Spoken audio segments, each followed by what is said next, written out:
Well, what you're looking at is the first climate stick, okay? This was created, and there have been 40,000 climate sticks distributed before today, and we are going to distribute a new kind of climate stick called the climate stick thermometer for everyone who's here. And that represents a very positive activity in science and in our long-time battle to reduce the burning of carbon. So this stick came about because, and this is where the connections between people are so important. Bill McKibben wrote a book in 1988 called The End of Nature. And that was a book that drew together all the scientific knowledge about climate change for the first time for the general public. And as he proceeded with what he was going to do, he was a professor in Vermont. He first gathered 7 students together. And from that, there is an organization today with a $21 million budget dealing with college students all across the world. He left that a couple of years ago when he turned 70 to work with older people, but the 350 movement goes on. But in his process of building that organization, he spent some time in Ann Arbor, Michigan. And the Methodist minister in Ann Arbor became a good friend of his because he's a Methodist. And that minister then moved to Essexville, Michigan, where I taught school. And I was exposed to that particular Methodist church, and they invited me to come and talk to them about climate change at a time when I had 74 PowerPoint slides that I went around talking to people with. And I said, there's no way I can take 74 slides to a Sunday school class. What am I going to do? So I did this. And it's got black and green, and the kids thought it was good.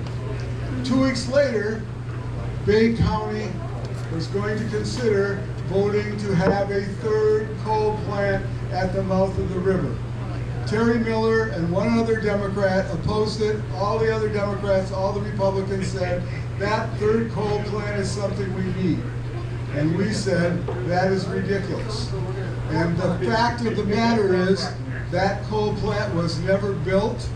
The one that was put in commission the year I was born has been dismantled by basically the fact that coal was too expensive. Peter has taken a video of the demise of that plant, which is on our website, and we have made a lot of progress, but the reality is everything we know about solar and wind and conservation is not going to be enough for us to get through the next 10 years. That is how brutal it is, and what Bill McKibben will speak to very quickly. Are we ready, Peter? Yeah, we can try. You ready? Okay, so you're going to do the first one of Bill McKibben's when I say yes. Okay. we haven't done a sound check or anything, so I hope it works. Okay, so basically, maybe abracadabra. most of you people were very disturbed when you saw there were 27 girls who were wiped down the river in Texas. And then as it went on, it ended up that there were 200 people who actually were killed by that event, which was predictable 15 and 20 years ago. Please play the video. Bill McKibben talking about a similar thing. The rain started in this world. Hang on.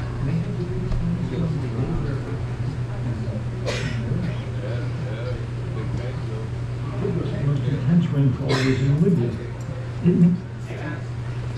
As long as I've been alive, we've been discussing in this country whether or not we should have national health insurance. I think we very much should. I think it's a sin that we don't. The rain started in North Africa. They had the biggest rainstorms they've ever had in their history. And the biggest, most intense rainfall was in Libya. It managed in one river to wipe out 2 dams in a row, the rush of that water, and then it poured into a coastal city where it swept 10,000 people out to sea. That kind of biblical devastation now happens pretty routinely in places that have done literally nothing. So, if you were shocked and horrified about 200 people in Texas 6 weeks ago who were killed, it actually turns out that there were only 5,300 people who died in that event that Bill was talking about. The rest of them that made up 10,000 were people who were dislocated. But in 2023, that was already something that we could know about, and we didn't know about.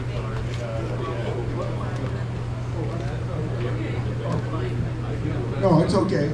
So the point being that we have known about the problems that led to those young women's death for decades. And we have not been able to do anything about it for several different reasons. And we have now the opportunity with something new that's been created within MIT and is going to be available for something called deep geothermal. And what I want to impress upon your minds is that from now on, you need to understand what deep geothermal is and talk about it and make sure that within the next 5 years, we are able to implement this technology. And all it really is down there, 2 miles, 4 miles, 5 miles, it's all the heat we need. But we have not been able to get that heat because the rocks that are under the sedimentary rocks are able to be drilled by the fossil fuel industry. That's how they get gas and oil up. But they've been stopped when they go a level lower because the rock is so hard. And so we have not been able to get the heat from 2 and 3 and 4 miles down before. But now, based on information developed at MIT over 15 years, we have, that didn't help, Tony. Well, but we want to be able to see Bill. We love you, but we want to see Bill. Okay, well, We'd rather see Bill. Okay, all right, I can handle it. So the point being that your microwave oven has the technology that heats your food. And it does that because it excites molecules, and protons leave those molecules, are focused on the food, and they excite the protons that are in your food, causing heat, and that's why you can get warm food from microwave ovens. In 15 years, the guys at MIT have figured out how to direct those kinds of protons at really hard rock, and they can now cause that rock to disintegrate. That means that we can now drill down 2 miles and 3 miles and 5 miles. When I say we can do that, it's intellectually understood, engineers how to do it, and within the last year and a half, a project in Utah is designed to provide energy from deep down by 2026. This advances the 2035 thoughts about how we might get this to where it's possible to do sooner rather than later. And so what I've done with the climate stick is I've added a little bubble on the bottom, which makes it look like a thermometer, and also makes it a pretty simple way to talk to people instead of the more complicated way that the climate stick had. You'll be able to point to the top and say, the red at the top is bad heat that comes from burning carbon, and the red at the bottom is good heat that comes from the earth. And what we need to do is make every businessman, elected politician, educator understand that our salvation is going to be, in addition to more solar and wind and conservation, that we get deep geothermal in place. So go ahead, Peter, and play that last minute. As long as I've been alive, we've been discussing in this country whether or not we should have national health insurance. I think we very much should. I think it's a sin that we don't. I think people die and go bankrupt every year. I assume that eventually we will decide to do what every other industrialized country does and guarantee health care as a matter of right. But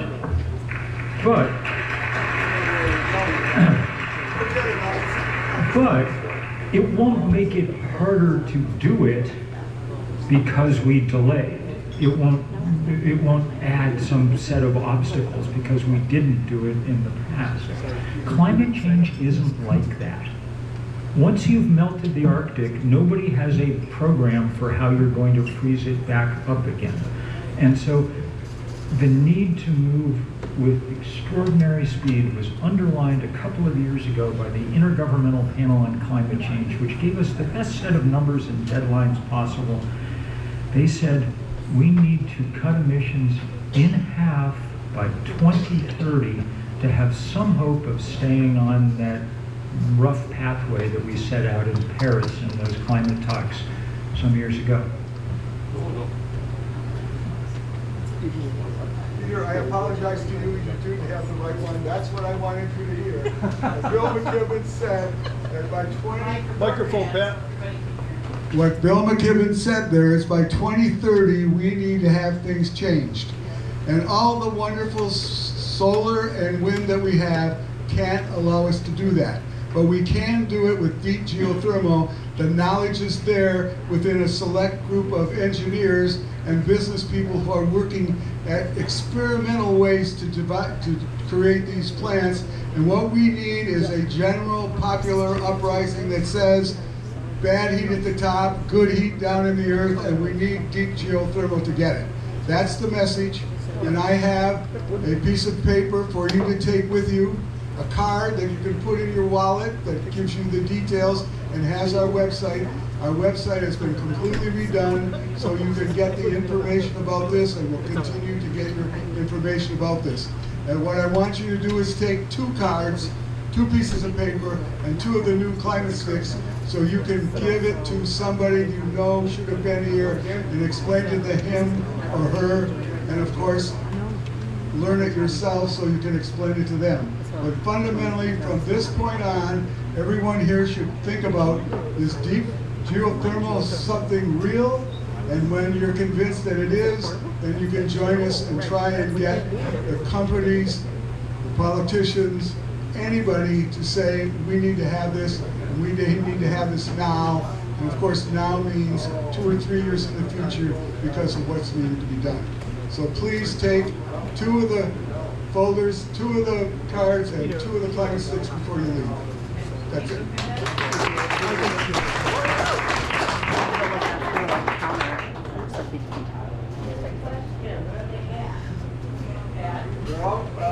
Lights back on. Right outside. The ballroom outside with all the setups right up there. They're outside in the room in the back. And actually, I'll bring some in and just pass them out. Thank you, Pat. Hey, Rob. Rob, will you turn the lights back on, please? Well, I turn them on once. Okay. Thank you, Pat.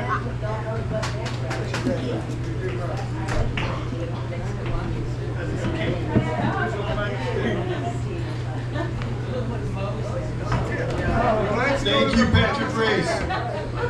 So we're moving along here. We have another speaker coming up, and she is awesome. She is Carly Rose Hammond. She's a 29-year-old community and union organizer whose family has lived in the Saginaw Bay region for 5 generations. For the last 9 years, she's worked to advance justice and equity across Michigan.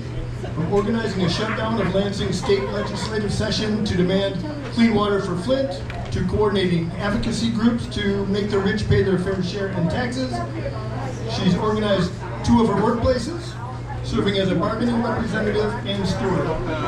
Winning the first contract as a proud Teamster in 2024, she currently serves as a city councilwoman in Saginaw, representing the city of 47,000 people. In 2021, she successfully organized to stop the city from shutting off water to 750 of the city's poorest families during COVID. Working with the ACLU and 19, that's right, give it up.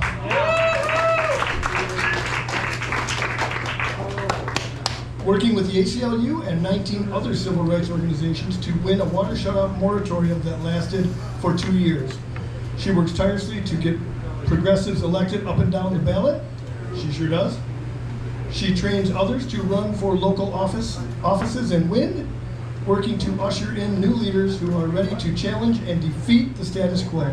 Her passion for policy and penchant for justice are why we are so enthusiastic for her to speak at this festival. Carly Rose Hammond.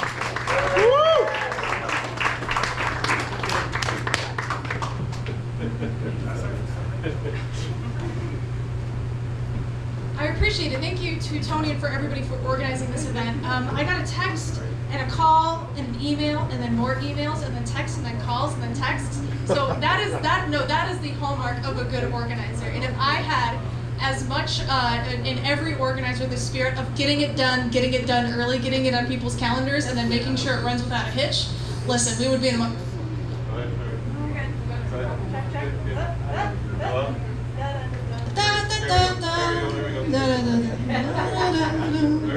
Alright. I'm up here, I feel like I should be doing stand-up, so if I start telling jokes, Mason, please cut me off. Yeah. Alright, okay, thank you. So I started my political organizing journey in 2017. I was in a terrible car accident. I was driving back from Oakland University at 11:30 at night. I was getting up at 5 o'clock in the morning every day to get to school, coming home usually after midnight.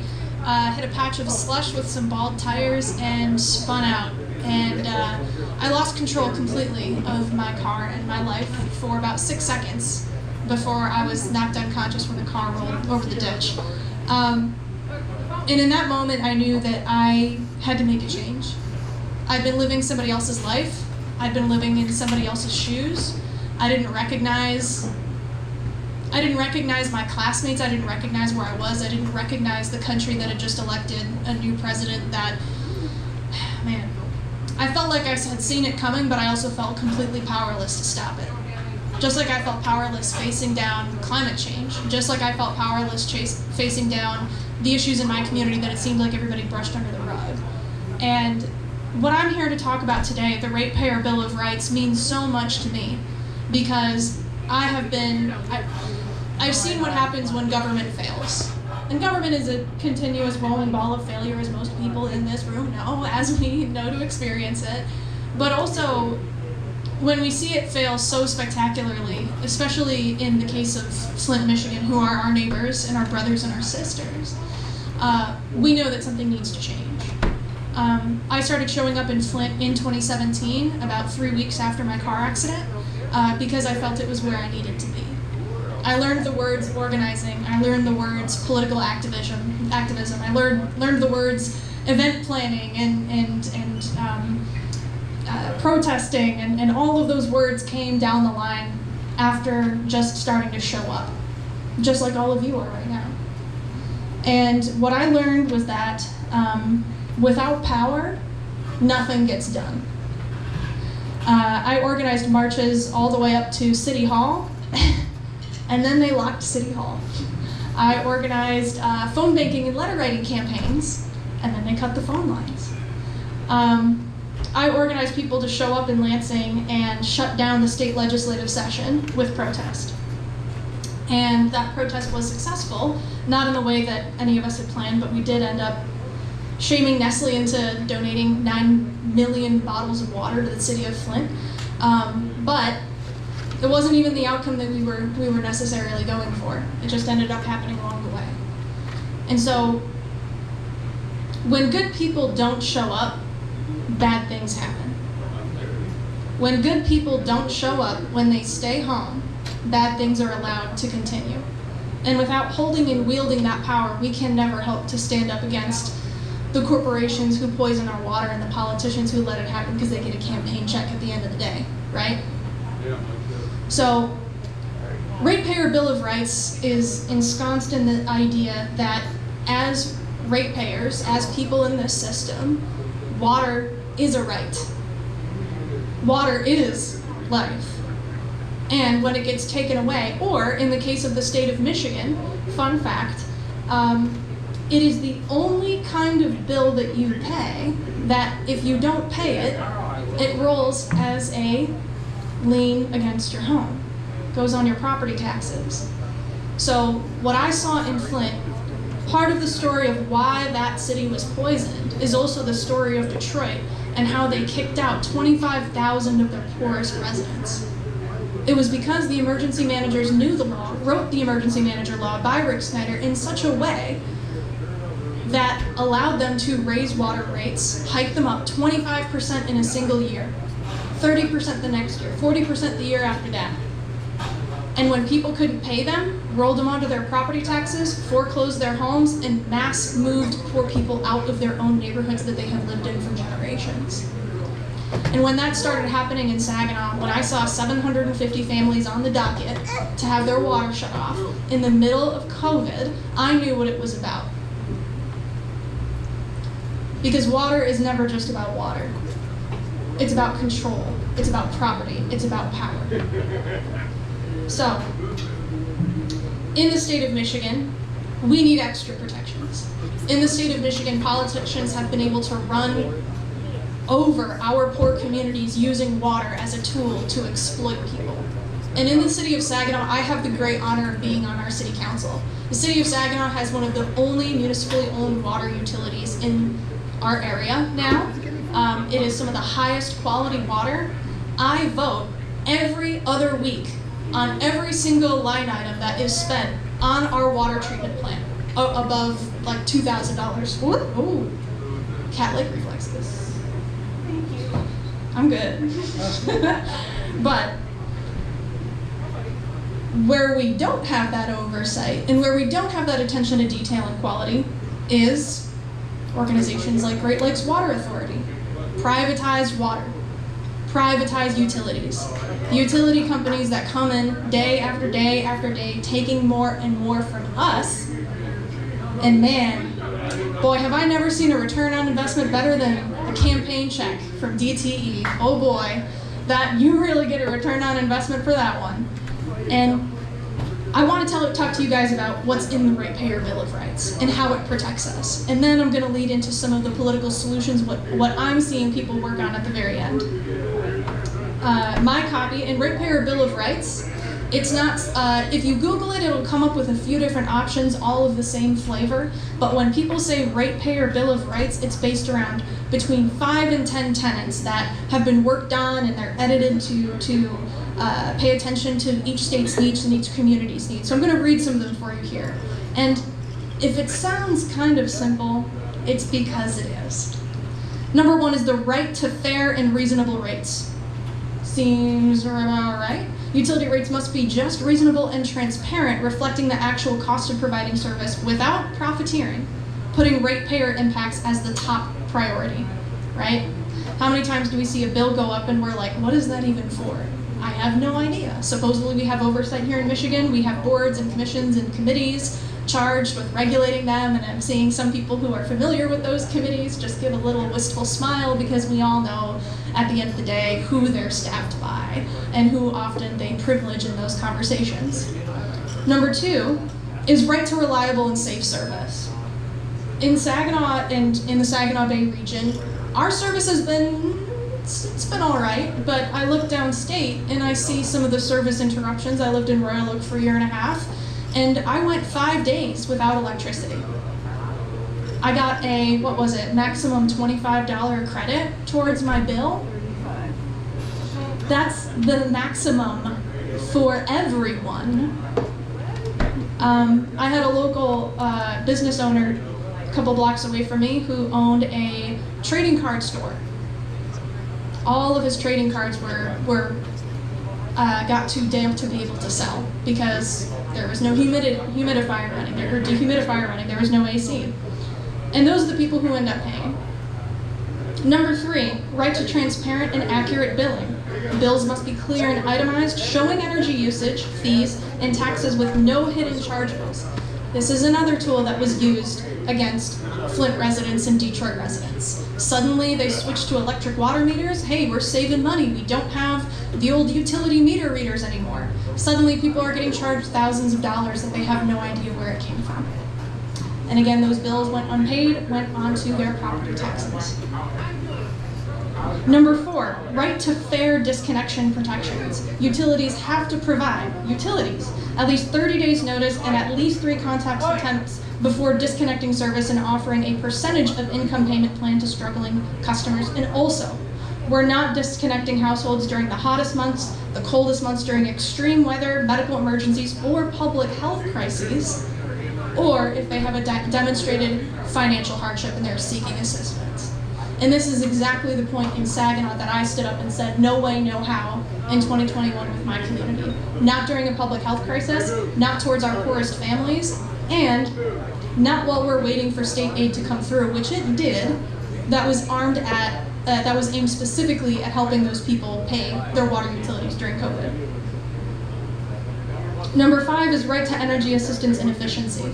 All customers have to have access and be frequently informed about appropriate discounted utility rates and any changes. All those programs you don't hear about until it's too late to apply for them, right? Number 6 is right to renewable energy access. This is a big one for me. Customers have the right to generate their own energy, including solar power, and receive fair market credit through net metering. Customers have the right to choose where their energy comes from, including from neighbors, utilities, or local organizations. Has anybody in this room heard of community solar? Yes. Does anybody know what that means? A few? Okay, yeah. Community solar is a big deal in Michigan, and I'm going to read, because I've got 2 more things here, and I want to come back to community solar because it's a very important political point that I want to get across. But number 7 is right to fair representation and dispute resolution, so people have due process with their bills.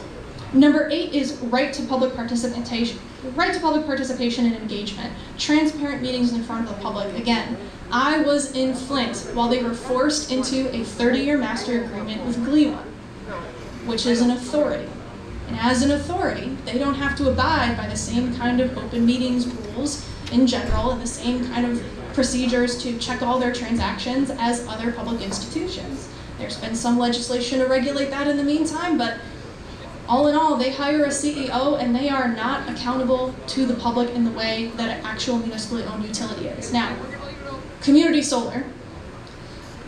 If solar panels are so great, why are they not on every rooftop in every neighborhood in every city? They are expensive. Because of it's a big fossil fuel money. Cost. Also fossil fuel money.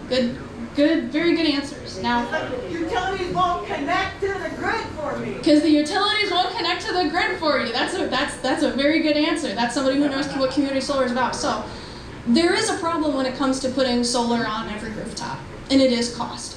It doesn't make sense for one person to take on all the cost of getting that solar panel, installing it, connecting it to the grid, using the upkeep, getting software to regulate it and everything. It doesn't make sense for an individual to do it on their own. It doesn't make financial sense. But if you're able to work with your neighbors or through organizations or through partners that install and monitor and connect multiple solar panels on multiple rooftops in multiple neighborhoods, you have suddenly community solar, and then it makes sense. Not only does it make sense just to break even, it's actually profitable for the net user.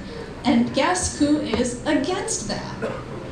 Fossil fuel money! Yeah? Utilities! Utilities! DTE. Yeah, that's right. Wow, yeah, such an educated audience, exactly. Community solar. And there was a bill in the legislature in the year of our Lord 2024, right before the legislative session ended, all the way in lame duck session as well, to get community solar here in Michigan, and it had bipartisan support. The only support it didn't get was from our utility companies, who said, well, this just doesn't make sense, it's a bad idea. Well, can you explain how it's a bad idea? Here's some money. That was the answer. Here's some checks. Here's some more campaign contributions.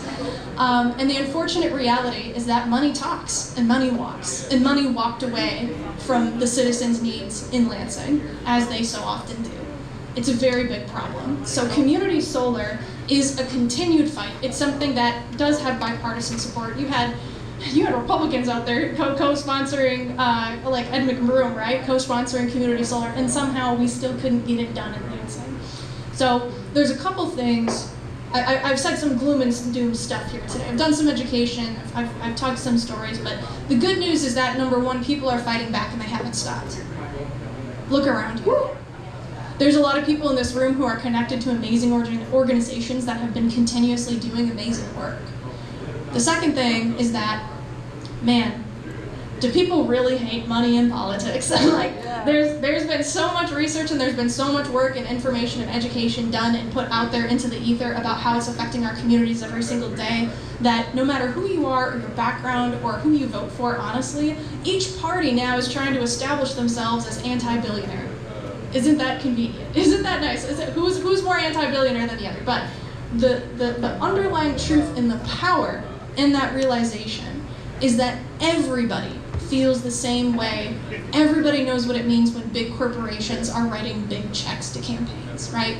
We know what that means. We know that's their vote.